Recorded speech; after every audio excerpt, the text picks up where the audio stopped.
សួស្តីអ្នកទាំងអស់គ្នាថ្ងៃនេះខ្ញុំនឹងបង្ហាញអ្នកទាំងអស់គ្នាពីរបៀបធ្វើសាច់មាន់អាំងគ្រឿងផ្សំម្សៅ barbecue មួយកញ្ចប់ទឹកស៊ីអ៊ីវអំបិលម្សៅស៊ុបនិងស្ករដំបូងយើងយកសាច់មាន់ទៅលាងទឹកឲ្យស្អាត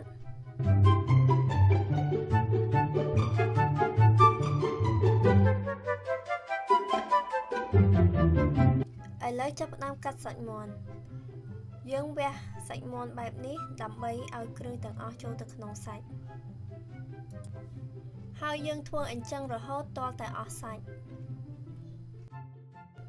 ឥឡូវយើងចាប់ផ្ដើមដាក់គ្រឿងទាំងអស់ចូលទៅក្នុងសាច់មាន់ម្សៅ barbecue មួយកញ្ចប់អំបិល1ស្លាបព្រាកាហ្វេ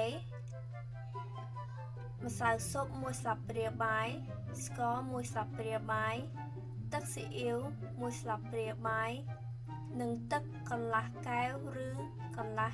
កូនចានចង្កឹះឥឡូវយើងច្របាច់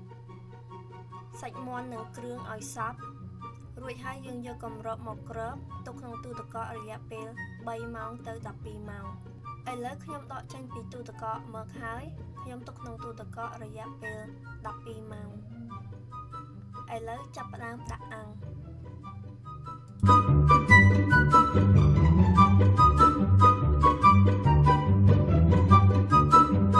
ពេលនេះអាំងរួចហើយកុំភ្លេចធ្វើញ៉ាំណាសូមអរគុណសម្រាប់ការមើល